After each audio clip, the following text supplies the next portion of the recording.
Okay. Sounds good. Get that all pulled up.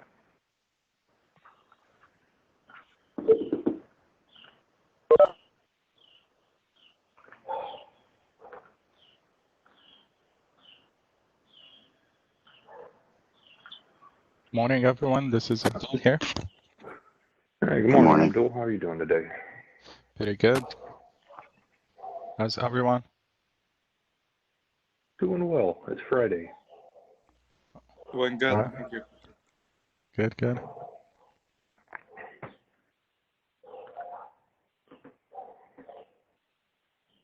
Ignore my chart at the top. I'm still working on that, but here's our basic competency breakdown. Yesterday, I sent out a request to have everybody review this and ensure that it lined up with my rough assumptions of what everybody's competencies are. So if I overplayed you or underplayed you, please forgive me. I just went based off of how many items were on the experience tracker. So I guess the goal of this, my understanding, would be, if we get a job that comes in that's heavily, let's say, vision oriented, we can come to the list and see who on our team has the competency to help out on that type of job. And that'll help, Celine determine who to call in for particular jobs. So that's really my understanding of what the purpose of this grand overview is. We have that other experience form that has everything broken down. That's a lot harder to just quickly glance at and see, who knows what and who'd be best fit for a particular job. So. Yeah. So it's multiple different reasons, as William is talking about here. We have this view right now to get just this is a quick glance of where do we stand on this category. So there's 0, 1, 2, and 3. And the idea here is we want to quickly look and see if there's an opportunity that we need to support, or whether it's an ongoing project or something we want to support up front or something we want to get into. This would be a quick way to kind of look and determine, do we have that competency in, and who would that team be? That's one aspect of it. And currently I learned from Mark Langridge and other leaders that there's ongoing projects that entitle vision in specific, and then vision, you were talking 2D or 3D, and there's the auto coding activities that are happening. So now it seems we seem to have a series of projects, so that we have purchase orders, and they're either in progress or planning to be done this year. So we will take part of that, whether we support it or have hands-on training on those projects. That's one piece. The other is, as we continue to grow this matrix and identify what are the gaps and the needs to upskill the team in a particular field. So as you see, we're trying to balance it out, so not a single person or team would be cursed with one specialization. We're not after like that, so we don't limit ourselves, but also we want to make sure that we cover these areas. And then in specific, the core for this year, as we talked about several times, and we've been focusing on, there's the robotics piece that Nick is leading, there's the auto coding, and there's the vision, and then of course there's app space. So among all those, I know if we take the robotics along with the PLB PLR, the common factor with all of these is vision. And we've been doing those vision modules and the basic training for vision. And we also done some with GBCO8, where Ryan Morris conducted a couple trainings for us. So now we want to keep ongoing with this game plan, but now we have actual projects that we can get into and support. So the rest of it, we seem to have it populated already. The controls portion, the HMI, the networking, that's all pre-existing stuff. We are laser focused now here on vision, and then we'll use this time to put these scoring, if you would. And again, it's we understand it's very high level, just an indication on where we stand, and these are the reasoning. So for the team that we have with us, I know Nick, you went in, and Terry, you put in the numbers there,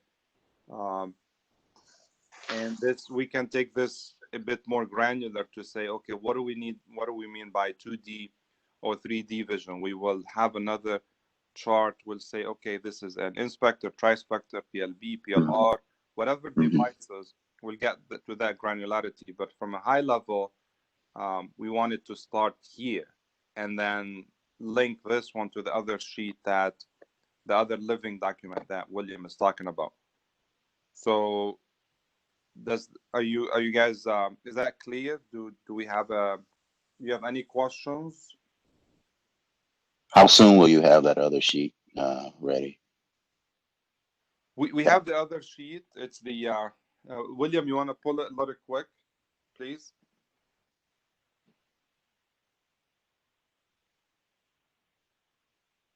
So it's the other tracking sheet that we started. This is a living document that includes the PLCs, the drives, HMIs. It spells out each and every specialty. It's that granular. We will include also the vision piece to be that detailed. So this is the one, like if you look at. Oh yeah, okay, I remember this one. Okay. Yeah, exactly. Exactly. So we want to do similar thing here to vision, and you see here is still work in progress, but we can fill it. Actually, we can use the time in this exercise, William, to kind of add to this here, and then we put in advanced vision. Okay, that's certification. Let's say on the description, and then we come back to the names. Maybe on the PLB, PLR, and then we put trispector, inspector. Let's start filling that in. Let's do that together, and the team can help us out here. And if we capture most of it, that'll be perfectly fine. We can come back and populate it. But let's do that. I think it would be worth the time, because I want to focus on vision, because that's where the sales and the other teams are coming and saying, hey, we have projects. You can help us, and we can get hands-on training. So let's go ahead and do that first, William, on the other sheet. Put in these. Well, I was thinking we'd let's start with Abdul, make sure he agrees with the numbers that I subjectively threw at him, and then we can switch over to the other one and add a different vision. We'll just go person by person. Do everything but vision, and then come back to vision as we do. Well, okay. We'll start, verify these numbers. Once those are verified, we can switch over to the other one, and my computer will, and add the individual vision stuff. We'll knock out two birds with one stone. Okay, I'm good with that. Let's do that little quick, and then we'll come back, and we want to focus here at the end of this session. The objective is to cover the vision and get that granularity, 2D, 3D, and which devices are we talking about. So that's fine. Yeah, let's do that. All right. So we'll start with Abdul. He's at the top of the list with the A's. Sure. It's just a little bit on the breakdown. It's very basic. Salim and I kind of made up these words. They'll probably change to align with SICK, but 0 being little to no understanding, basic understanding, proficient, and advanced. So as we look at Abdul here, as we start left to right, do you agree with the numbers that I assumed for you? It looks good, except for the AGV, AGC. I worked on that, but more from the interface side of it. So I would say there a 1 is good. Yes. Yeah. All right. Let me skim through the other ones very quick. Yeah. For motion and drives, I would say a 1 in there as well. Yeah.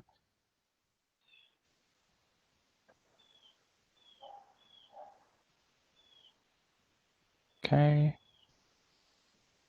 I think it all looks good now. Yeah. Okay. Or do you want to do How one about, one at a time, or you just want to skim through all of them like that? yeah, we'll just Yeah. skim through Okay. all of them. Yeah. What would you say your competency is in 2D vision and 3D vision, the different devices? So I would say with 2D vision, a 1, and you know, 3D vision is I'm still kind of new to it. I worked with the IVC a little bit, so I would say a 1 over there as well. Yeah. Okay. Yeah. Now if we switch over here, so what type of devices on the vision side are you familiar with?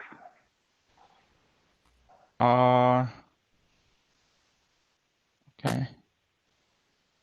So there, I would say the IVC,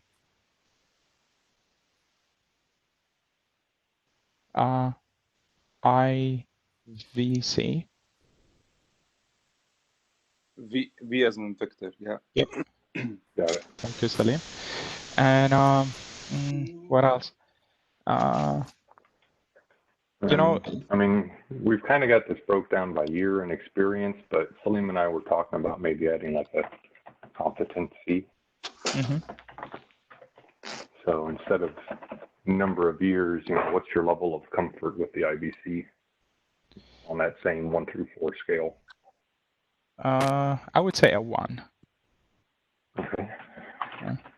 Yeah. And I'll come up with a list for the rest of the devices, you know, for other than the IVC, and I'll send it your way. I cannot think about a certain specific device, you know, because well, if you from get the that side, list, you can just update this sheet on the I think on the mosaic page. we'll do that. I think I can have the SIM 4000/MIDI cam in there as a 2D application under devices. What was the last part of it? MIDI cam.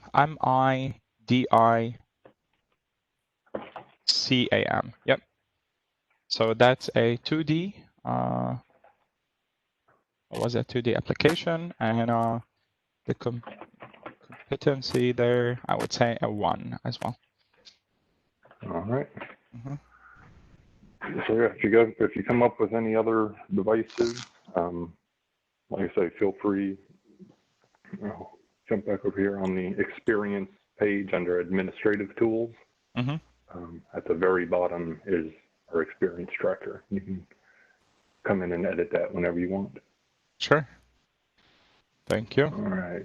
So Thank Abdul and the rest of the team here, I know this is like ad hoc thing that we're doing.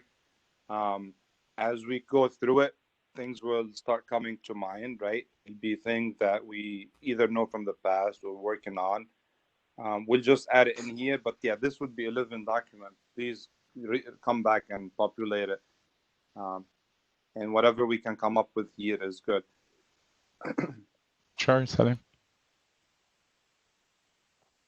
All right. So Charlie's on PTO.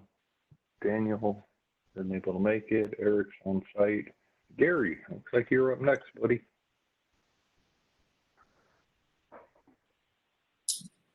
Okay. So, like Yeah. I did with Abdul, let's start with this main sheet. And do you agree with the numbers that we've got down?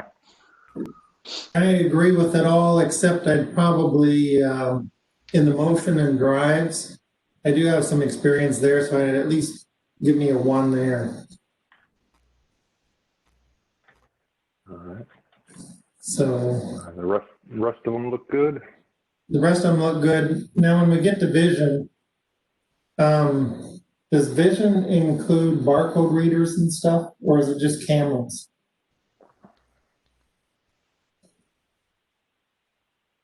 That's a very good question. I can't answer. Yep. Salim?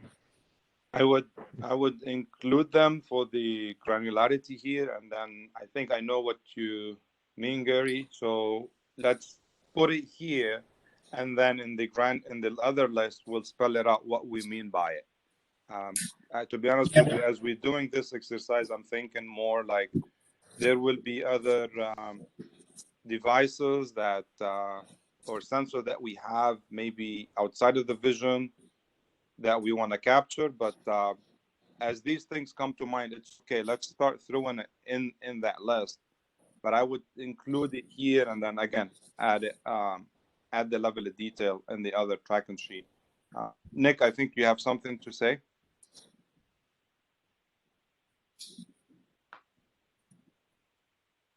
I thought Nick was trying to say something. Okay, my bad. So Yeah, when we did, the vision, all the vision training modules, then they did include, barcodes and that kind of thing in there. So I would think that it should be part of the vision. And Yeah, in that probably case, 2D. yeah, in that case, I'd give myself, at least a 1 in the 2D vision category there. And really, I haven't done much with the 3D at all. So Okay. Yeah, not a problem. All right. no problem at all. I mean, this is we want to make sure want to make sure you're comfortable with these numbers, and then we'll highlight now the ones with the zeros will be like, okay, now we have this big of a gap.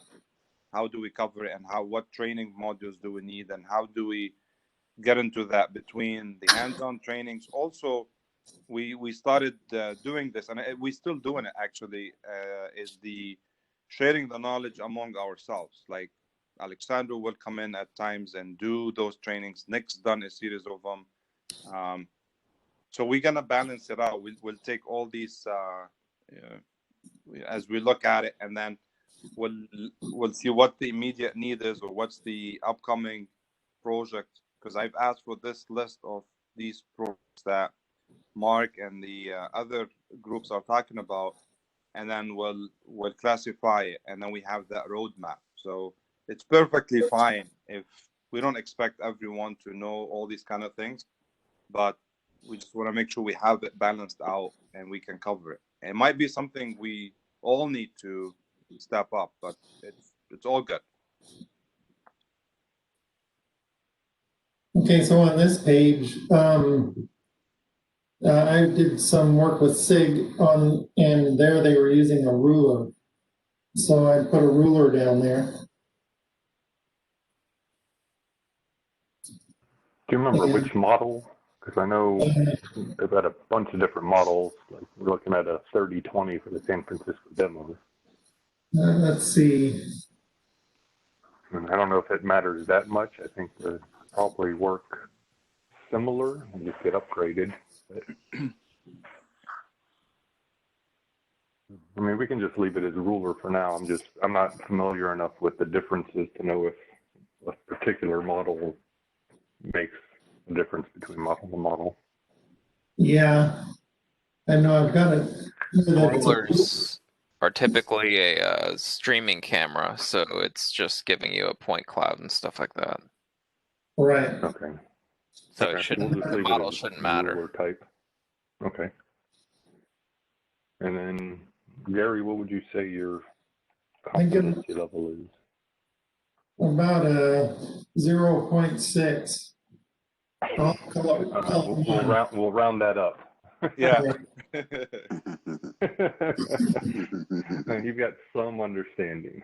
Gotcha. Yeah. Are there any other type of vision devices?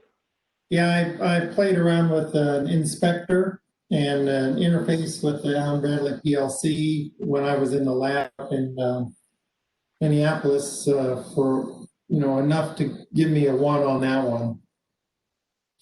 All right, sounds good. And then on the Alcon project, I use the CLV barcode reader. And also I've done some work just at home, just playing with a lector. So, and probably on those I'd give myself a 2. A 2 on those? Yeah. All right. And that's Sounds about good. it. Hey, awesome. Let's see who's up next. Chris is out on site. Mohammed, looks like you're up next, buddy. How you doing? Good, William. How you doing today? Doing good, doing good. So, Well, like the rest? so no experience about the AGVs, Allen Bradley 2, App Space Auto Coding, Coding 2, if you can change it from 1 to 2. HMI 2 and the motion drives 2, networking, other PLC 1, and 1 very basics on robotics. Teams PLC 0 and Division 1. What about 2D, 3D? 2D. 2D1, 3D? The 3D is nothing I cannot even mention in the tri-spectral end. Okay. So you consider the bulk scanner as 3D, right? So just very, very little. Yeah, we can say 1 if you want to write it down. So Whatever makes you comfortable, man. no, it's fine. I mean, it's All right. And what type of devices are you familiar with? the bulk scanner. I think the stamp for it is LM500. William, it's bulk scanner, BULK. Oh, bulk. Got it. Feels like Monday. That's okay. They reference it as BS.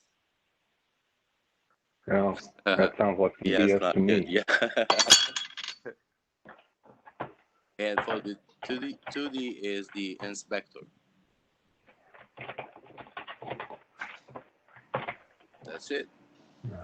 All right, do 1s on both of those? Yeah. So inspector, do we have like a different? There's inspector P. There's inspector. I'm not very To be honest, knowledgeable with them, but I don't memorize it. The inspector is like a configurable version. The inspector P, you have to use like app space or one of the pre-developed apps. Yeah. okay. So here, just that we clear, we're talking inspector, not the inspector P. Yeah. Okay, got it. Yeah, the inspector is similar to what you would see from like a Cognex Insight. You'll get similar stuff from that. Got it. Thank you.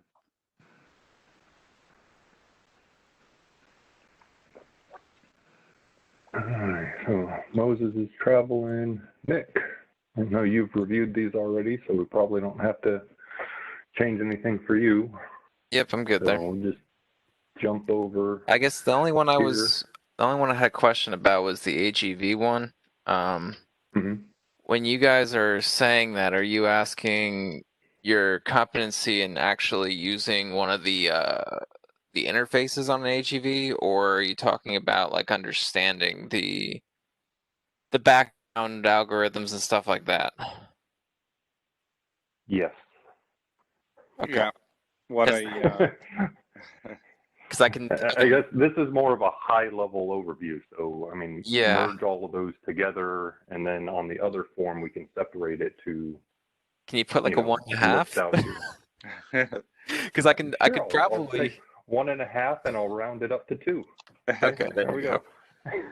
I haven't done much with the actual interfaces people build up, but I've designed algorithms for the mathematics and everything. So yeah, it's actually what we mean by this, the AGV AGC, is experience and understanding of the how does the AGV, the AGC work? How does the interface look like between the module itself and the PLC or an ERP system? It's the background interface, the Telegram base, whatever that each company doing different, but there's that level of communication and interface and a good understanding of how does it work and what have you. Add to it, then that's from the AGV AGC itself. Now, the rest of it, whatever we have as far as offerings and our solutions around it, that might fall under vision, might fall under safety. That's separate. So it's exactly how you called it, Nick. And if you have that level of experience, then 2 is a fair number. So okay, yeah, good question. So anything here, I mean, for the team, please, let's I know this is a high level, but let's make sure we're aligned. And also, if we're missing anything, I know this is a good series of those categorizations, but there might be something you're like, hey, I know this whatever it's if it's not a PLC, or if it is, maybe like CNC, where I'm going with it. If we want to get a bit more granular with this, is a CNC or like injection molding machines, things like that. I don't want this or the other track and sheet to limit us. So please throw it in there. If it's not, maybe under others. I don't know. So keep that in mind. And we are in front of a lot of customers, like thousands of customers. So there might be times where we could have that skill set within the team. I mean, we bring a lot of experience. I don't want to make sure that we don't miss out on it. So keep that in mind and throw it in there if it doesn't fit in any particular bucket. Like, give you examples, like I said, CNCs, any communication protocols that you've worked with, any injection molding machines. I don't know. There's a lot of things, or could be something you are taking right now. I know some of the team are pursuing their master's degree. There might be things around artificial intelligence or deep learning or cybersecurity or I don't know, right? So keep that flowing back into here and populate it, if you would.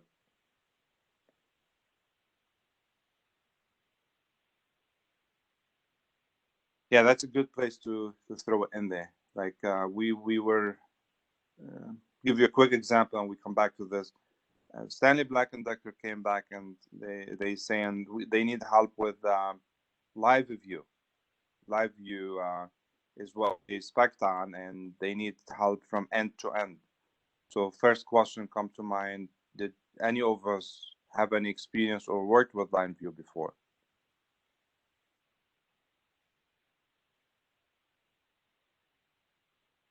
I think LiveView might fall under HMI type stuff, but it's more HMI/networking. So, anybody on the call have experience with LiveView? not me. All right. Well, I guess that answers that question, Slim.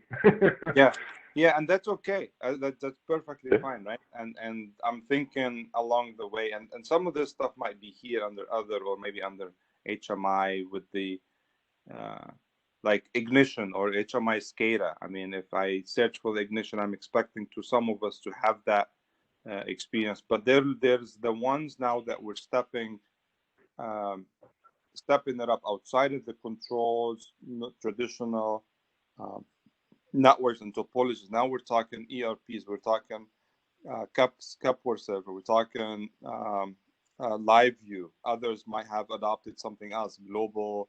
I forget what it is. One of the other companies, and so on and so forth. So, and some of it is new. Like could be something on the cloud side. I know Gary, you were looking into some of those Samba functions and other languages and Lua and what have you for other teams. So the point here is, as you do that, please populate it in here so it becomes easy. And there might be something that we don't know. It's perfectly fine. It's okay. The idea is let's capture it, and we keep on populating and adding this. Or it might be something that you are passionate for, and you say, hey, I want to learn about this this new device or this new protocol. I don't know. I mean, we have lots of innovations going on. We can leverage this to use it for that purpose. So it works in multiple different ways. It's just a tool for us to navigate and work with. Okay, let's go back. So Nick, was there anything else, or we were gonna enlist those? Okay, sorry. Yeah, go ahead. Sure, it's a long list for Nick, so I'll get my fingers ready. Okay. Inspector, start with that. And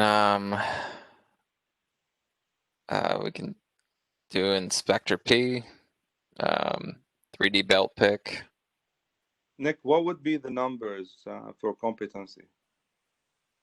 I mean, those two you could put at 3. Okay. 3D belt pick. It's probably a 2. Trispector. It's probably a 1. Plock 2D. Plock, PLOC.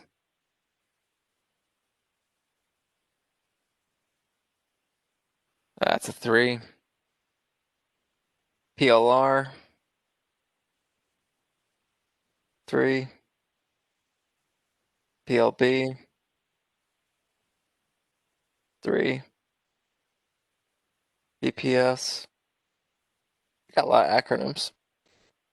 EPS? BPS, as in body positioning system. B, as in boy.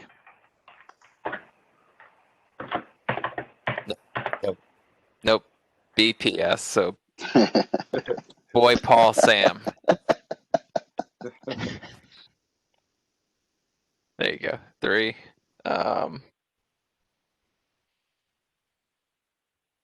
I know there's others. I don't remember though.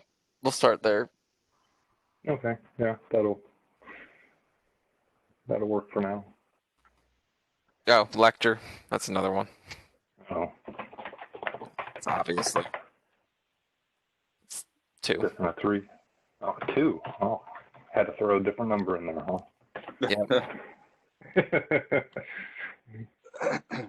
I think the only thing you're missing is a 0. You got anything there? All right. So yeah, again, like with everybody else, if you think of anything else, feel free to update it. Terry, I know you reviewed your numbers as well. You still good with all of them? Yeah, I probably put a 3 for the Allen Bradley stuff, but I mean, 2's fine. I've dealt mostly with Allen Bradley my career, but yeah, it'd be 3 there, and then I probably, just like Nick, just add some of the more recent stuff to the list that we're just on with the Okay. 2D and 3D stuff.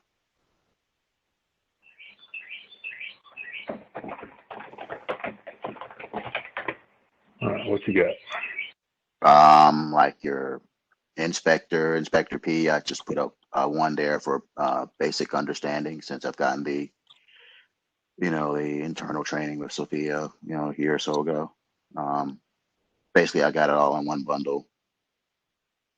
So I have a basic understanding of most of it now with the Inspector P, the lector,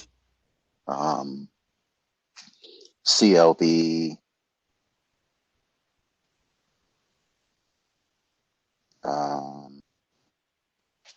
yeah, just put 2 there.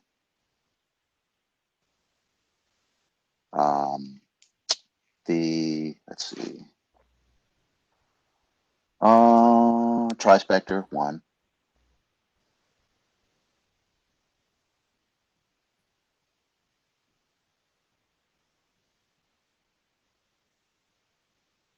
And let's see.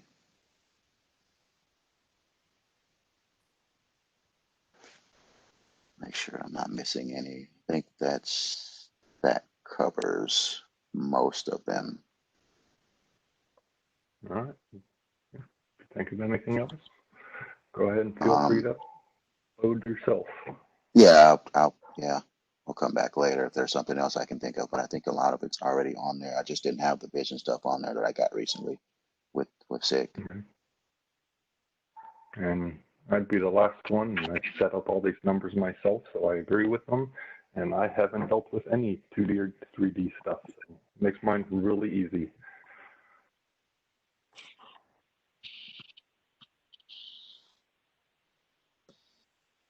Salim, should we put you on this list? It's not gonna help.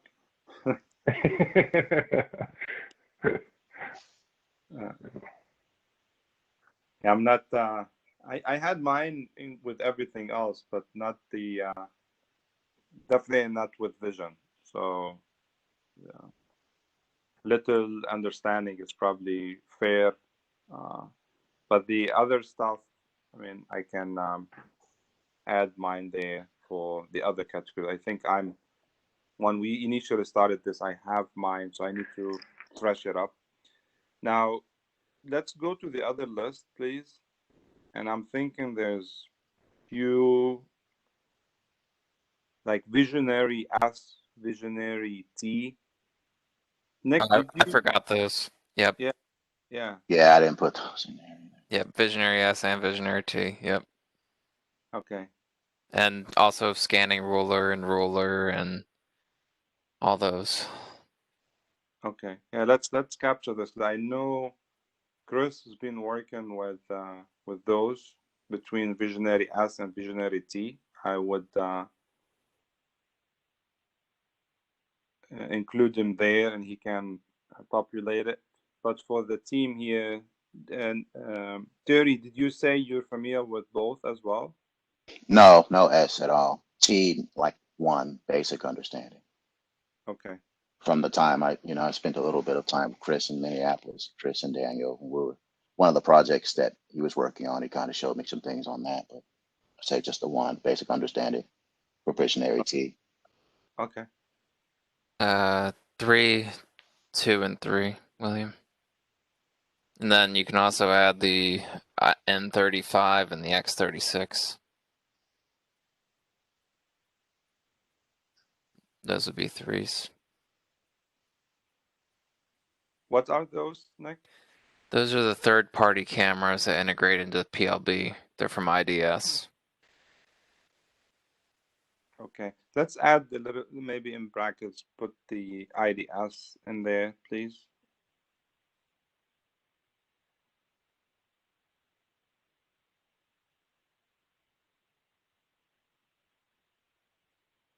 Okay. Yeah, I'm trying to think what else we have. This is a very good list, and I'm sure between the rest of the team, I know Daniel has been working very closely with Anna around vision, so there will be a good series of those, and then there's others that he's working between PCA and MPMs and on this Amazon project between him and Brett. So that list will grow a little bit more. What is it? There's the ICR. I know that's another one, but that's where yeah, Daniel will be able to add more to that. I think this is, yeah, if you guys think of other devices in there, and like I said, there'll be things that you'll come across your mind and be like, oh, okay, this is probably not vision. It's perfectly fine. Just throw it under others, and then we'll come back and categorize it for any other buckets or any other specialty or something, you know. But look at this list. I mean, there's tons of stuff here. With this team, really, there's a lot of great experience, a lot of skills, and we just want to be able to see, okay, we have all this, and then there's other pieces that can come along. William, I'll let you also elaborate a little bit more on it. Outside of the pure technical, it's the process understanding from the mechanical side, like layouts and understanding of processes for material handling systems. There's excuse me, there's a lot of activities around the e-commerce, around you're talking UPS and their end customers, Amazon, a lot of automation there. And I know, Terry, you bring in a lot of experience from Amazon. We have some of the team members, they're mechanical engineers by education as well. So I don't want to lose sight of that. I mean, this is a very, very great overview here and detail, like in this one in specific. But we might, even if it's something like around that, please add it in. And the reason I say it, we have now, we've actually got the first purchase order from UPS on this very first project for about $900,000. It's going to be mainly led by S&SI, represented by William. He's the technical project manager on site and coordinating and responsible for the project, supported by the back office, CPM Pro, supported by us, and he might be able to pull, he will be able to pull anyone if need be. Daniel has been working on the technical piece in the background. We have Bruce Moore, who is handling the mechanical end of things. He's got 30 plus years of experience on the mechanical and conveyor side. He knows processes very, very well, and he's filling in that role. So he's working hand in hand with William on this project and supported by the rest of the sales team, Robert Kellis, Zach, and others. It's pretty significant for us to land this very first job. We have a timeline that we're trying to achieve. So it's in the works, and we expect to see more of this. So we will be calling out on other team members, Terry, Gary, Mohammed. I know you also worked on some of the Amazon projects. So again,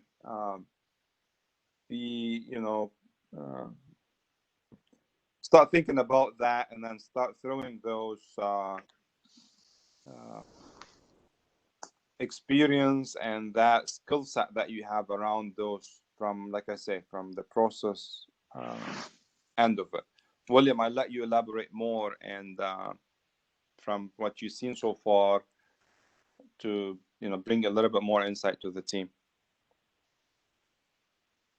Okay. Yeah, I'd say right now for the UPS projects, I'm basically acting as a project manager on behalf of the customer, I would guess. So the end user does not have a controls team, doesn't have a project management team. So that's basically I'm acting on their behalf, integrating with all the contractors, and ensuring that the project is successful. So on a project side, project management, it's just managing resources. So if anybody's interested in stuff like that, UPS is, I think last time I saw the list, there were like 30 different customers that they've brought to us. Not all of them will come through S&SI for this type of project management stuff, but a good portion of them seem like they might come that route. Additionally, Fully mentioned Bruce Muir. I mean, he's the director of, I'm not even sure what, but he's really stepped in and on the pre-sale side to help come up with the proper conveyors and the right layout. If anybody has that type of experience or is interested in that, we love having Bruce and his 30 plus years of experience, but technically it's not in his job scope to do what he's been doing for us. So as we do appreciate it, at some point in time, I foresee, he's going to have to step out of that role. So if anybody's interested in that type of thing, there's definite opportunities to get into, selecting the right type of conveyors, controls, and not so much designing them from the ground up. That's a little bit outside of our wheelhouse, but more, finding a conveyor company that will come in, design the control system, install the control system, help with the layout based off of, our understanding of the process and the system. That's something that with all these customers UPS is bringing, that's a big part of things. If we could bring that skill set, it would free Bruce up to be more of a reference and maybe a double check on what we're doing, and not spending all of his time, adjusting conveyor layouts. He does have extensive contacts within the conveyor community, so he's able to reach out to multiple different companies and facilitate getting quotes and bringing them out to look at jobs. And that's something, I mean, you gain after 30 years in the business. So, we start making those contacts and step into that role. It'll help the organization out as a whole. So if anybody's interested in that type of work, we can probably get you involved pretty quickly on some of these projects. I know we brought Terry, I just briefed Terry on another potential project with UPS and customer Hibbett Sports. They're looking for a Panda. But yeah, there's, like I said, over 30 customers UPS has brought to us and put us in front of to help us out, help them out, and the sky's the limit with UPS, it seems like. Yeah, like I said yesterday, just when we talk, just keep me posted. Anything I can add, I mean, just let me know, and I'll be willing to, contribute what I can based on experience. Yeah, and that reminds me, I did get an actual CAD drawing from UPS yesterday. Okay. Last night it came in, so I'll forward that off to you so you can look at it. Okay. Yeah, so our engagement, just that we are clear here. We got this request through the Salesforce, and then they say UPS, they have a list of those 20 plus 30 some right now, suppliers and customers for UPS, and they bring us means the sales along with Bruce and then someone from the S&SI team. It's been between mainly William and Daniel. I sit on some of these calls, but then what happens is they say, okay, this is the customer. XYZ, and then they start going through the process and the need, and then what are potential solutions for that customer. So the sales team, they have somehow at least preliminary understanding of the process. Bruce comes in, and we have somebody, let's say William, sitting in on these calls, and then we go through their drawing, their need, their process, and then Bruce, with his experience, he starts saying, okay, this is there's this potential solution. This is what we can do. Option 1, option 2, option 3. We, from our side, is bring in the controls experience and the understanding of the process if we're familiar with it.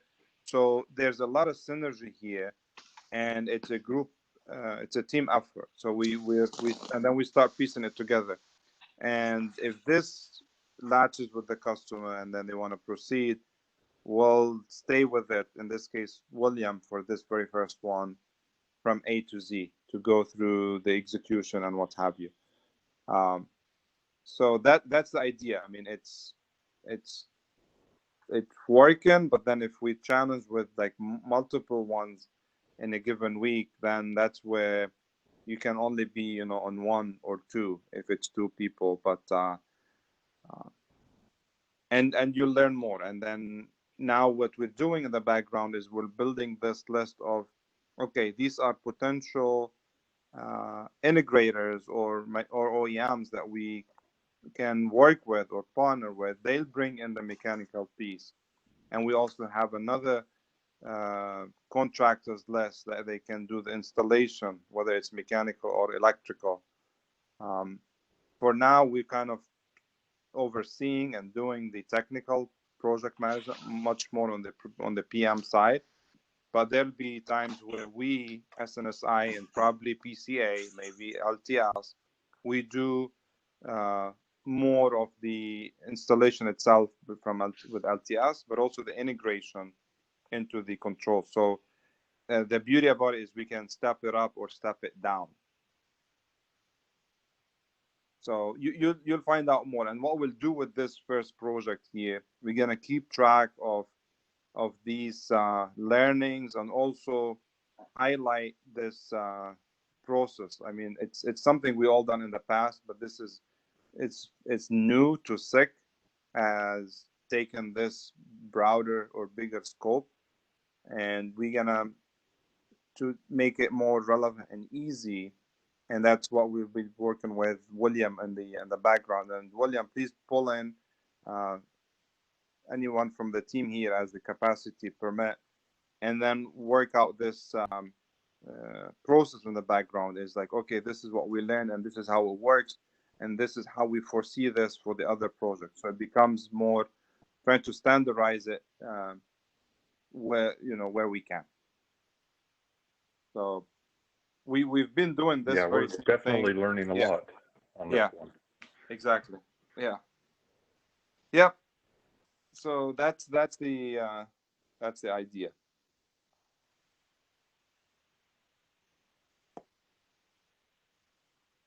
Any questions there?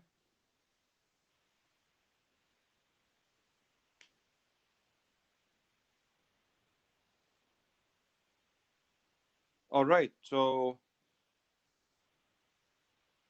this is I think we're done with this one, right? So this is live on Mosaic. We'll keep populating this. Let's go to the project list, William, and see where we stand, and if we have that covered in here. Start with this week really quick. If anyone has any questions on, if they're working on something, if they need a cost center number, or if there are any questions there, and then we'll look on the future, looking for the next couple of weeks where we at, and what's going on in your world.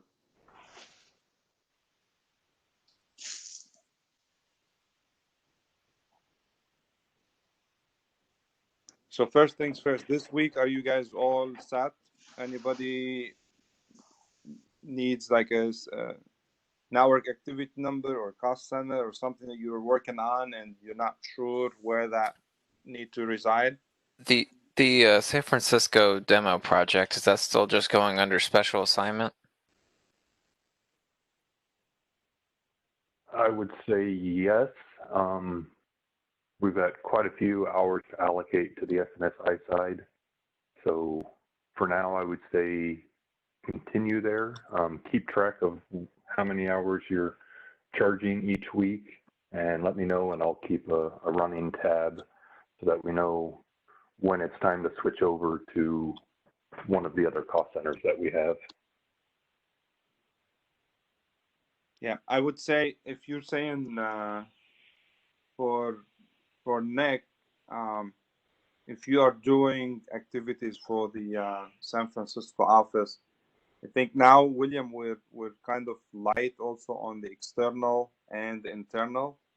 I would use another cost center if Nick has any hours there. You know what I mean? Okay. Yeah. Yeah. So Nick, I will dig up that file that I have and send you a cost center for this week. Sounds good. Okay.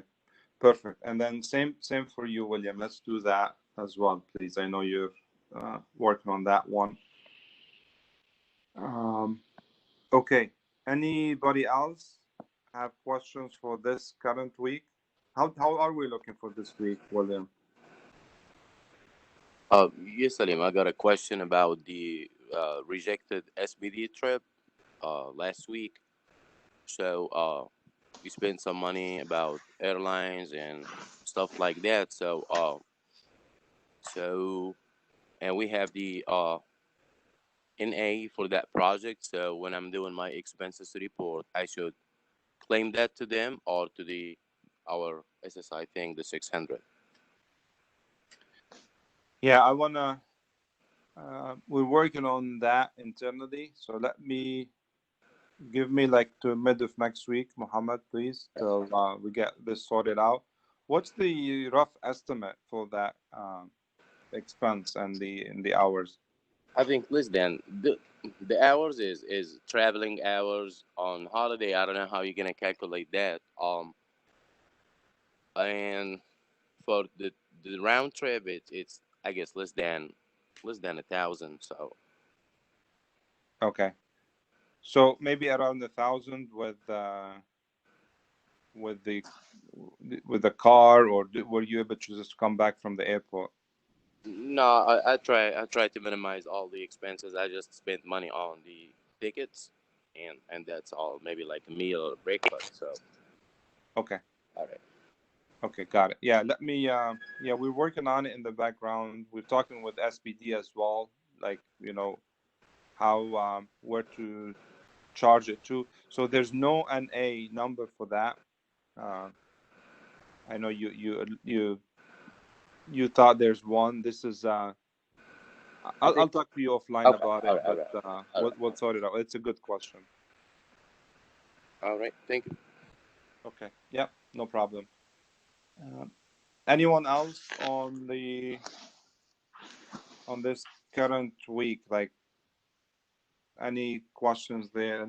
What's the numbers like, William, for this week? Yeah, that's what I'm.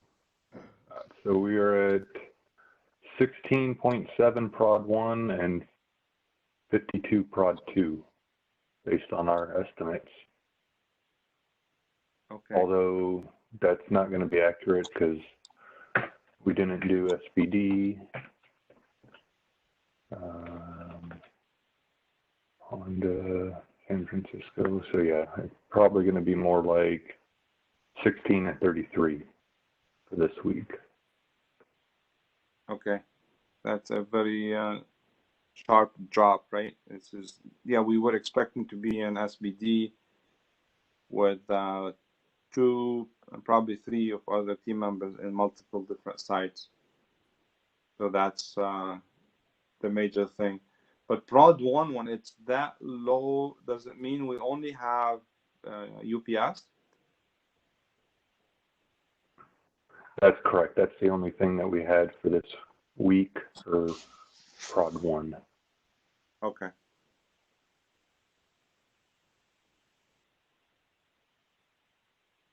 And then on the Prod 2 side, we've got the SF demo, Honda, and that might go a little higher because Nick will charge some time to San Francisco demo. Although my time's been split between the demo and my US, so it might be somewhere around 40, but Between you both, right? correct. Where? Which San now that Francisco, I see. Yeah. Okay. I mean, now that we have, I mean, I still need to talk with John about the My US. I mean, that technically should be billable now that we have a sales order number. I just need to make sure that it's set up in the system right. So our Prod 1 might jump a little bit, but I mean, it's not going to be significant. Yeah. Okay.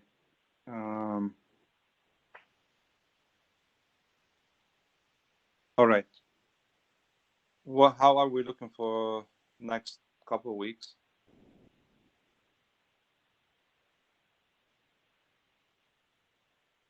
So assuming everything's correct, 25% for Prod 1 and about 42% for Prod 2. Okay. Let's look at that little quick. There might be something missing here for Daniel probably, but yeah, let's go through it. So UPS. Yeah. We've got two Abdul at is UPS. doing Abdul will be at Mercedes. Yeah. And then the My US, I'll have some time to add to that once I figure out how things start rolling. Okay. So maybe 10, 15 hours or something. Yeah. Okay. What else okay. So there's 2 days for Daniel, as we understand. He will be supporting this new the Amazon. So Amazon Azure on row 38. Yeah. We can put the following week. That's going to be a full week there. 40 hours. Okay. You want to throw in your time that are quick?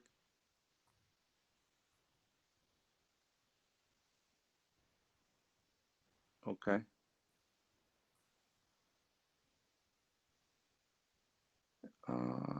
What else? Okay, that's all I think of I can think of right now. For Prod 2, I know Prod Nick. 2, we don't have much in the line outside of Nick doing robotics and the San Francisco demo. So between the two of us, I mean, my extra time will probably go to the SF demo. So that'd be, and then, I mean, Nick's time is already at Prod 2. So it's just balancing what bucket of Prod 2 it goes into. Okay. Nick, the 2 days and I think the following week that you mentioned that you are booked already, is that under Prod 2 or is that a billable project? I think 28, 29, I can't remember. It's Prod 2. Prod 2, okay. So that's already factored here. Thank you. And I just sent you guys something Magna put in the PO for some stuff for PLB, which will have some training hours with it. I don't know when that's going to be. I was going to ask you about that. Okay. Yeah. So, to be determined. Yeah, not sure roughly when. How many hours does that break down into? I believe it was 10 days. Okay. 2 weeks of training. Some of it was evaluation. Some of it was training. I know it was 8 days of training. I think it was 2 days on site. Might have been 3 days on site though. If you look in there, so it says what 2 weeks. Yeah, it says it in the quote. So. Okay. So yeah, just let us know when that gets scheduled, I guess, and Mhm. we'll play the game. Yep. Do we know anything about next week with Stanley Black and Decker yet? Not yet. They You'll find out on Tuesday that you had to be there Monday. That's the way yeah, SPD works. Yes. yeah, it's unfortunate. Um, yeah, we don't have a confirmation. They know the urgency. They're working through it. I mean, this is we've been working with SPD. That's um, they're unique when it gets to these things, but they're coming up and asking us for, like I said, to support them. They're looking for an engineer a controls engineer to work with them remotely for like 20 hours a week, but it's around it's end to end, but for this live view um, applications that they have, and they're running into issues. So they're putting a SWAT team, and they need support there, someone that understands the process flow from the sensor or the controls or controller level all the way through cap server onto their live view, onto their analytics. So we're working that out. I mean, they asked, it's not, we don't have a contract with them yet, but that's something they asked us for. And we're trying to work out the schedule for Ohio. I don't know if we hear anything today. I'll keep you posted, Nick. My feeling is that we probably won't be next week, maybe the following week. And I know you're only available for the first 3 days. But let me ask you this: I think you're busy. You said on the which days was it? Remind me, please. Monday and Tuesday. Okay. So if you're busy Monday, Tuesday, is that local? Can you travel like Tuesday afternoon, or would it be first thing Wednesday before you can go anywhere? No, I could travel Tuesday evening, probably. Maybe Tuesday afternoon if we get done early. Okay. Okay. All right. And that gives us Wednesday through. Would that weekend work for you if needed? What's the dates? So I'm talking 29th afternoon, the 30th until so first, second, third, and fourth. 3rd and 4th of September is that weekend. Yeah, probably. I know that I'm waiting on this. I'd like them to get scheduled soon because I'm waiting on this Magnus stuff that's going to get Yeah. scheduled here. And then I have a trip to, I believe it's Indiana as part of this opportunity we have with GKN for an assembly line in PLB. And Okay. that's going to be scheduled in the next few weeks too. So there's a lot of stuff that could get scheduled in there. So the sooner we can schedule, the better, or else it's going to get overwritten by something else. Yep. Okay. Yeah, we pushed it with them, and I told them this week and next week is what we had, allocated, and we have to work around 2 days, like the 28th, 29th, and I'm trying to squeeze it in and push it, but we want to make sure they're ready also for you before you show up over there. And then it might just be you, Nick, because it's not going to make sense for Daniel to go there. It's a long trip for him, and we're not going to East Long Meadow in Massachusetts. That's on hold right now, so that will not make sense for the trip. So it'll probably be you, and then the other between Chris and Daniel, they can be on the call and support if needed. But it's something you can definitely do on your own. I mean, we were consulting with you anyways on these applications. It's CNCs and some robotic. Okay. Okay. So Nick, on this topic, like for your trips with, I know with Magna you're doing training. You mentioned something in Indiana. Is do you need Eric to? Can he help and Not with that. take some of this? No. Not with that one. That one's a complicated one. Okay. That's, Okay. That Yeah, one's and we've got Eric booked at UPS for the next 3 weeks covering Charlie's PTO. yeah. That one is robot mounting an N35 camera, which requires a lot of background math because it's not technically built into PLB. It's something you have to program into the robot. Okay. Okay, I got you. All right. So, okay, that's for you, Nick. There. What else we got going on? So you captured Daniels earlier for 2 weeks. Amazon. I'm just thinking out loud. What else? San Francisco office. While we're talking about upcoming Yeah. for Abdul, I know next week will be the last week on this current PO. So on the master schedule on the AIDT, I updated that following week with a new sales order number for you.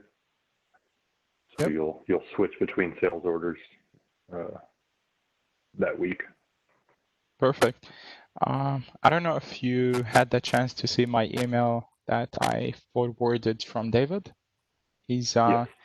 he's concerned that the invoices are 100% accurate on the 28th because he's short on Yeah, time and to. I've worked with Juan Bowers, who did all the invoicing before. He knows exactly what they're looking for. I spoke with Angelia about it, who's our current CPM pro. She was going to start all the work this week and have everything ready, and she's going to run it by Juan before she submits it. And so theoretically, if they just keep it simple, we shouldn't have any issues. But we do have Juan's going to back it up and verify that that's what AIDT wants before we send it to David. He revised the PO to match the dates that we did. So yeah, I saw that he added yep.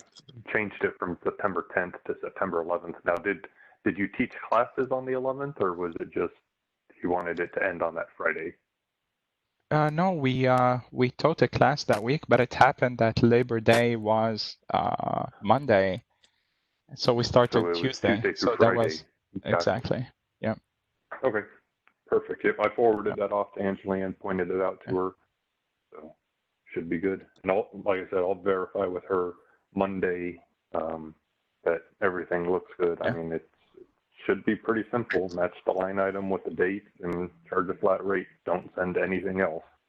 Yeah, But he seemed we to haven't be been able to execute in the past. So yeah, he seemed to be stressing on that a lot. And and he's rightfully been very so. I good. mean, we haven't been able to send a proper invoice to him yet. So I know this is a pain point for him. Yeah. We ran into it at the last invoicing, so I'm staying on top of it this time and trying to make sure that for once we get him a correct invoice that he doesn't have to complain about. That'd be a win on our side at least. Yep, cool. I just wanted to pass on the message and yep. Cool. Oh, yeah. No, I appreciate it. Yeah, no problem. Like I said, I forwarded it on to the PM so that they know that this is a reoccurring issue and we need to get this one right. And Hope's reached out to me a couple times too, she'd like to see a proper invoice as well. So everybody on our side that faces the customer wants to make them happy. We just need to get the back line in line. So we're working on it. Good. Got my fingers crossed. Yep. as far as this week, Salim, what do you think I should allocate my hours to? So I wasn't at Mercedes. Should I do T&E for this week? There was some prep work for the pneumatic class. I didn't start working on the material yet, just to get the PO to make sure that I can build those. But I was doing some homework there. How should I allocate my hours for this week? Yeah. So one thing I'll say real quick, T&E should not be used. T&E is actually technically for new employees that are less than 6 months with the company. Okay. So any of your training should go to TCB, which is a continuous training building. It's the same thing, just for somebody that's been here for more than 6 months. Okay. So everybody on our team should use TCB in place of T&E. All right. Yeah. I was gonna say, Abdul,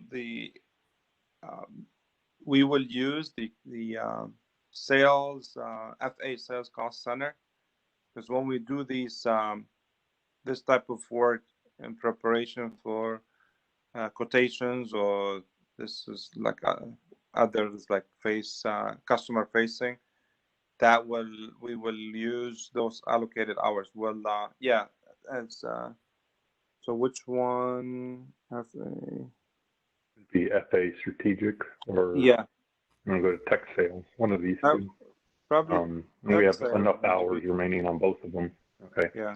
So Abdul, this will be the cost center that you'll enter this week. Let me. Okay. All right, I got that noted. It's not gonna be a full week. I would say maybe 10 to 15 hours, and the rest I can allocate them to the TCB. Yeah. Yeah. Yeah, that's Okay. that's fine. That's good. Okay. One like we always do, right? When you put these cost centers, put in the comment there like a good description, just what it is for, like preparation for this technical course or whatever it is that you're doing, Abdul. So we have that in the system.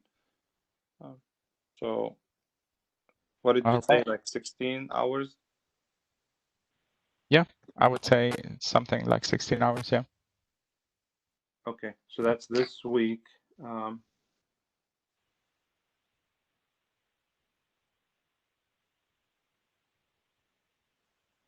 Okay, so as William is doing that, anybody else for the next couple of weeks? Do you have any questions or anything here we didn't cover that you are supporting or working on? Yeah, Salim, this is Gary. Yeah. You had mentioned possible PLC support over this weekend. Did anything ever materialize there? No, actually, they're good, and Okay. It's Okay. they're all set. Yeah. Thank you All for right. Thanks. bringing that up. Yeah. Hey, William, I would leave that at 16 to make it like 2 full days, if you please. Yeah. Yeah. Thank you. Okay. Yeah, I mean, this one doesn't have to be exact. It just gives us an idea of where we're at. All right. But yeah, Gotcha. We'll take that extra hour. All right. Okay, so what does that give us? So for this week, okay, didn't change much. Next week, 30 and 45. Okay.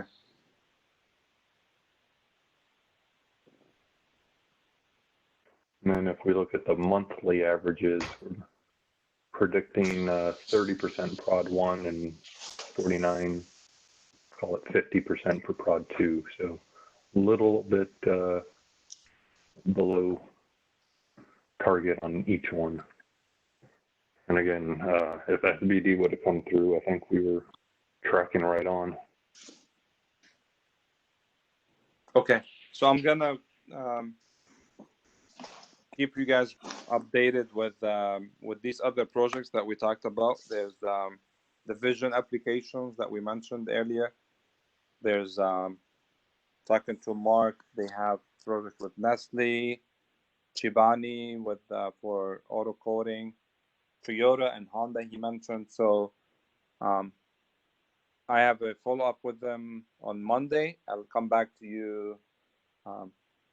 With trying to get on these projects and support it. So we'll keep you posted there. That'll give us either a prod 2 or prod 1, but outside of that, it's the actual support and the hands-on training for these vision applications.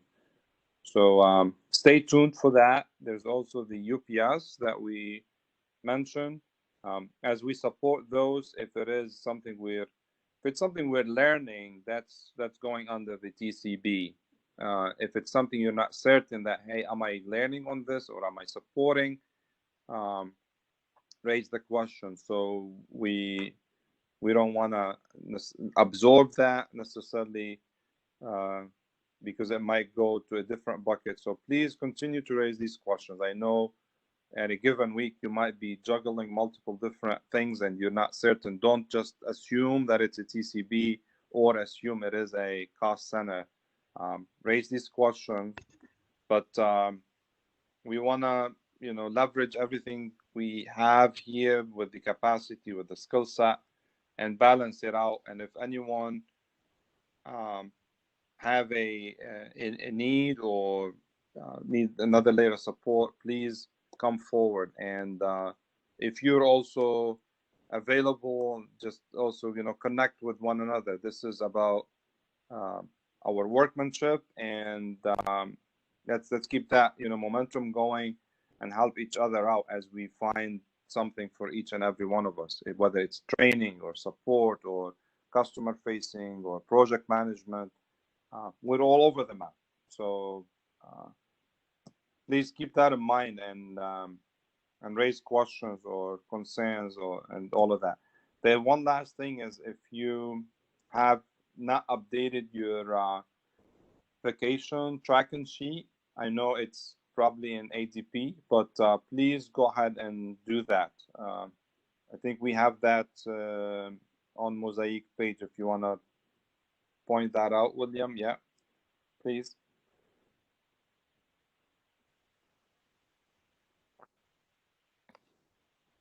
Yeah, So so this year, what? underneath. Oh, go ahead. That's cool. Sorry, William. Is there any rollover to the next year for PTO, or how is it handled this year? Sorry, Abdul. What's the question? So if we still have some days of PTO from this year, can we use them next year, or that's not the case? I need to. It doesn't roll over double- this year. It Yeah, doesn't roll over? Okay. I'm pretty sure it doesn't because of all the challenges that we had, and Yep. I mean, we're actually allowing for more PTO. There's that 50-50 split if needed, so some people with kids, and we're all challenged with this pandemic. So yeah, short answer and direct answer is no. Please, take advantage of all of these, unless someone is really tied up with, and we know we have options and flexible, and we don't want that to be an issue anyways. That's if you need backup or someone to cover up for a particular week, we can do that. But that's a good question. I would say for everyone, please plan to take your vacation, and if you have not done it already in ADP, go ahead and do that. And also, let's populate it here. This gives us a pretty good glance, so we don't have like most of us, out on that given week. What does that look like? I don't know how. It's probably outdated right now. I mean, last time, when I see it, it's from July. I know I've seen some new requests recently. I know Gary, you put some, Nick, you put some, and others as well. So take a minute and populate this here if you don't mind, please.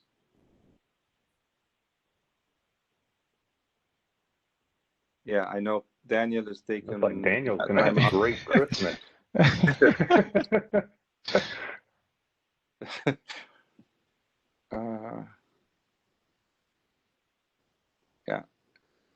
Yeah, he might be. I don't know what his plans if he's trying to go back home. He needs 48 hours or so just to get back there, and he's been all over the place supporting all these projects. So yeah, I'm sure some of us were off already in September. Like Charlie is out. I know Gary, you were out earlier in the month. So can you please go ahead and populate this list? I wouldn't worry so much about past. Be more concerned about future state. Yeah. That helps us with the tracker. I actually come in here every now and again and add PTO to this list because it actually subtracts off of our attendance time and adjusts our productivity percentages. So that's really what that PTO tracker is meant for, so that I can add it to our tracker and get a better estimate of where we're going to end up on productivity. Yeah, like Charlie's time, I think you have it in there, right? William, you factored it in? I might have, because he told me about it and I added it to the other schedule. But no, it does not look like I've added it to the sheet. So we had 3 days this week, all of next week, and 2 days the following week. So that'll help our percentages. Yeah, definitely changed it. Okay. For both one is 2 points, but yeah, that's all factored in here. Whether you're on PTO or you're taking a community day or personal day, let's keep track of that one. I guess while we're mentioning it, does everybody understand how the productivity percentages are calculated? Hey William, do you want to update also backwards, because the week before, the one before? No, I'm not really worried about backwards, because we get the updated actual numbers and that takes into account. So all it really does is show that we forecasted lower than we actually got, so it makes us look like we did more work.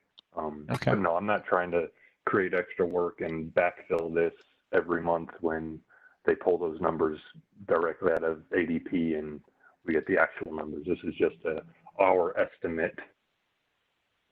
Got it.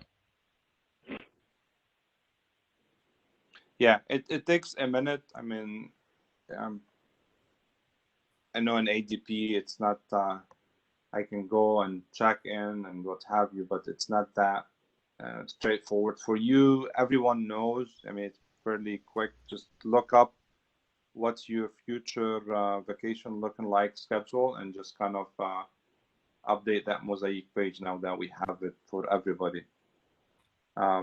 It throws us off if we, whether if you put it in and then change your mind, then it throws up our forecasting. And also it won't be accurate if we don't factor that in. So that's exactly where William is going. He's putting in which one is which and how does each one of these buckets or ADP codes plug in. So it's a good refresher here. You should have done a pop-up quiz, William. Yeah.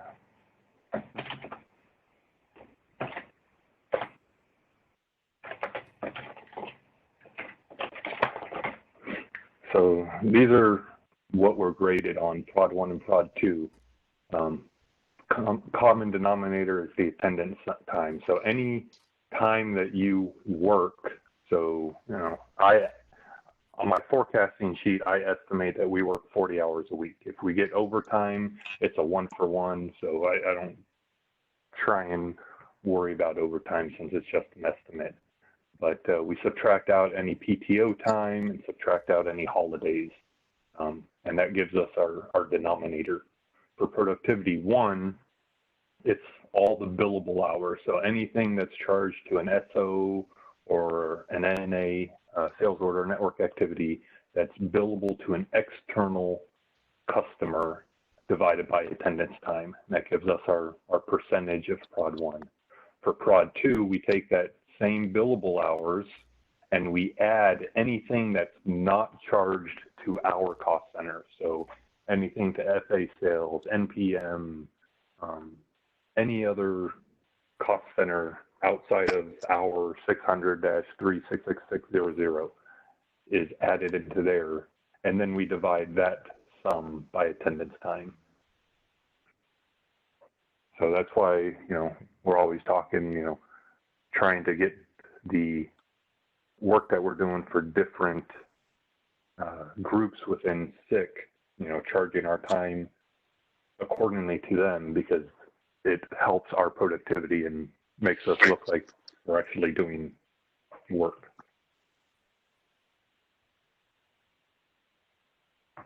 Any questions on that?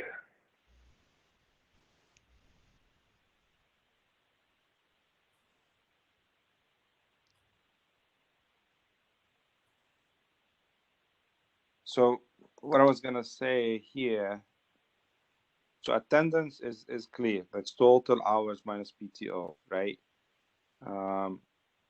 The productivity 2 is a combination of Prod 1, so all billable, that's external projects for the customer that they're paying for, and then anything internal that goes to another cost center between the FA, MPM, LA sales, any other cost center that we charge hours to if we're supporting or engaging with them. And then what you're not seeing here is anything that outside of those, whether it's internal or external, that would be the TCB. That's the training that we got going on, or supporting like direct S&SI internal stuff that's proprietary to S&SI. That would be the absorbed hours that goes to S&SI. And then the more that we have of that, the less of Prod 2 would be, and also will accumulate what's so-called service rest. And service rest equates to a dollar value that we will carry, because we are billable, we're direct labor, because if we're not charging our time and our services and expenses, if we're out there traveling and outside of the remote activities, then that will accumulate the what's so-called service rest. So we have these targets. That's one on the other sheet that it's colored green and red, and then these targets are meant to. So if it's red, that means we're far off and we're not. So 17.5. If we look at what William highlighted here, these are targets for Prod 1, Prod 2. So each month we have and this is the weekly view, right? Where you have, yeah, I mean, I can switch over to monthly over here. Yep. And so we have that, broken down on a weekly basis, and then here on a month to month. So you see these are the targets, and that's based on what we were, that's our budget. It's based on these numbers. And then we were given the service trust. So if we beat these numbers, then the service trust will will be lower, and that's the ultimate goal. If we're not, and when you see red in there, then that means we're accumulating risk and we're not actually meeting these numbers. So in our case, we are a startup division or startup group. We are and we are given these pre-allocated and pre-approved set of hours. You see in those 6,000 hours on the other chart that William showed you with the cost centers, because we're doing customer facing, we're doing MPM work, we're doing AE work and activities, engaging with these other teams to develop the business. So we're not just pure execution, we're developing and bringing business, and in parallel to also execute and get into that mode. And that's why all these initiatives between supporting that and getting onto these projects with this new approach that we're going after for the vision stuff is all to, again, to leverage our team and leverage the service piece of it. And apparently we want to beat these numbers and also be more in the execution. So just another a good call, William. I mean, it's always good to kind of come back to this and make sure that it's clear and it makes sense. And what is that? Why are we? How do we track it? And equally important is how are we measured? This is the KPIs that we measured against. I'm looking at my sheet, and my color codes are all messed up, so I'll fix that later. So does it? Should it be better, or is it? Well, no, it's just the color coding. So this one was green, even though it should be red. This one should also be red. Okay. So it's just to make it easy to look at and see if we're above or below is not working the way as I intended. So okay. Something got messed up. I'll fix it later. Okay.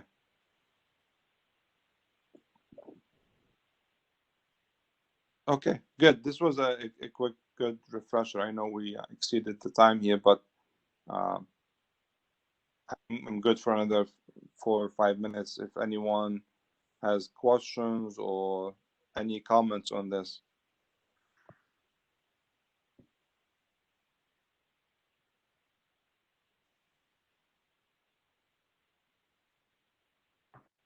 That's the only thing I have for you, Salim, is my expenses for last week. You made a comment in an email to charge them all to sales for the MyUS and the Cave Cove visit. Do you want me to separate those, one to MyUS and one to sales, or wasn't? It's gonna be, yeah. What I did, I put I think it was some hours split up. I went ahead and put them all for LA. So just match up the expense that way, please. Okay, will do. Yeah, it's if it was just the MyUS, we'll probably do that. But given where we at with it right now, and you are supporting this other project, we'll just do it the other way. More, it's easier and straightforward. Okay, so did you change the placeholder to LA sales then? Okay, for because I was going to have somebody go in and change that. Okay, perfect. That's one less thing I got to worry about. Yeah, I'm here for you, man. I appreciate you, Salim. It's anytime. All right, this is good stuff. I mean, this is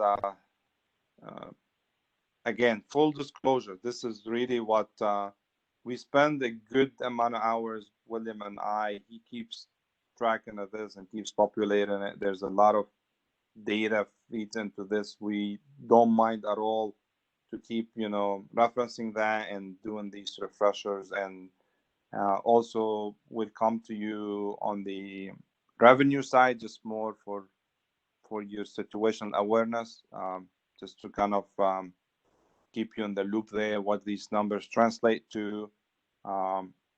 So we are constantly working on optimizing that visualization piece.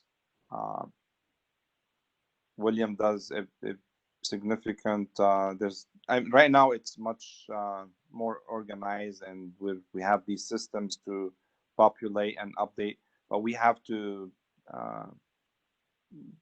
generate reports to leadership and keep that between this revenue breakdown and also the forecast and the utilization rate. So it's all in Mind here. you, this hasn't been updated recently, but we keep track of where all of our money's theoretically going. I know Celine's been diving into where it actually goes.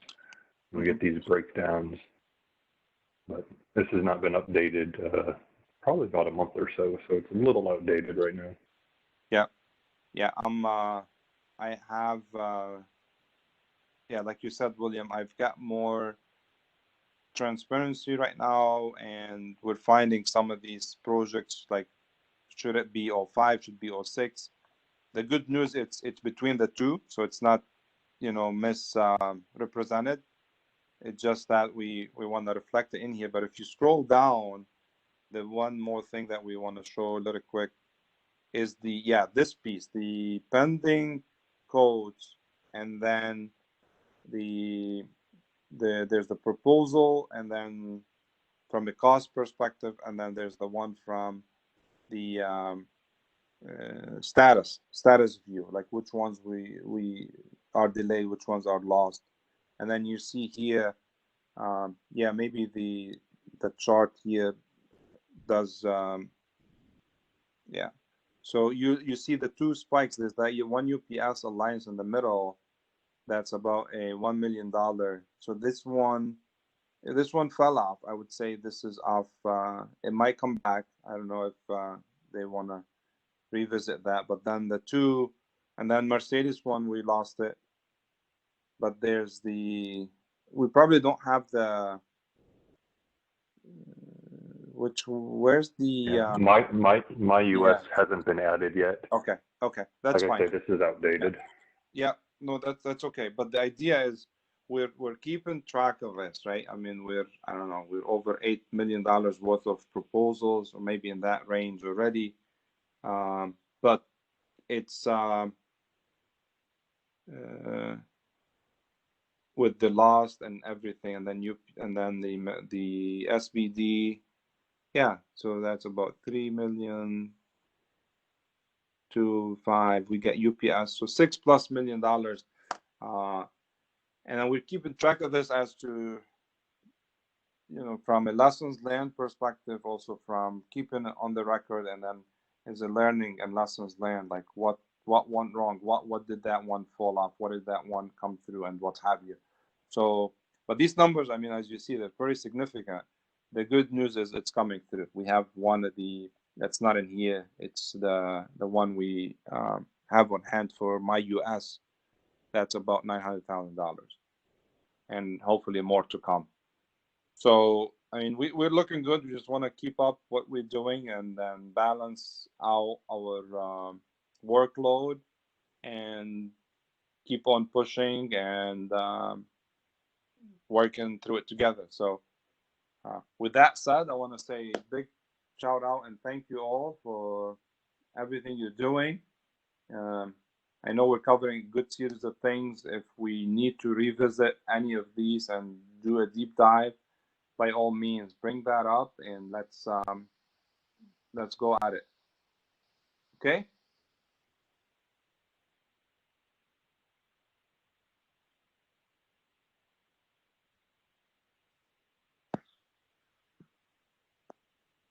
All right, so that concludes the session.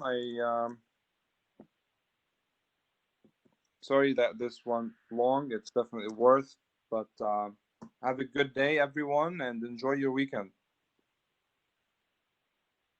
Have a great weekend, everybody. Thank you all. Same to you.